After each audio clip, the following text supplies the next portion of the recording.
Hi, குவிக்காக ஈஸியாக டேஸ்டியாக ஒரு ரெசிபி பார்க்கலாமா? மார்னிங் எந்திரிச்சோன்னே என்னடா செய்கிறது அப்படின்னு யோசிக்கிறவங்களுக்கு தான் இது பர்ஃபெக்டான ஒரு ரெசிபி.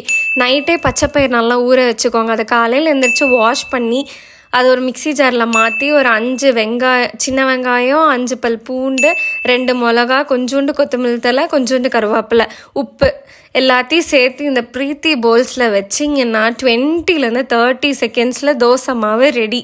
கொஞ்சோண்டு தண்ணி சேர்த்திட்டிங்கன்னா நல்லா மையாக அரைச்சிடலாம். அது அப்படியே ஒரு பவுலுக்கு ட்ரான்ஸ்ஃபர் பண்ணிட்டு உப்பு கரெக்டாக இருக்கான்னு பார்த்துக்கோங்க. அப்புறம் ஸ்டவ் ஆன் பண்ணிவிட்டு தோசைக்கல் அது மேலே வச்சு நல்லா சூடானோடனே தோசை ஊற்றி பாருங்கள், அவ்வளோ டேஸ்ட்டாக இருக்கும்.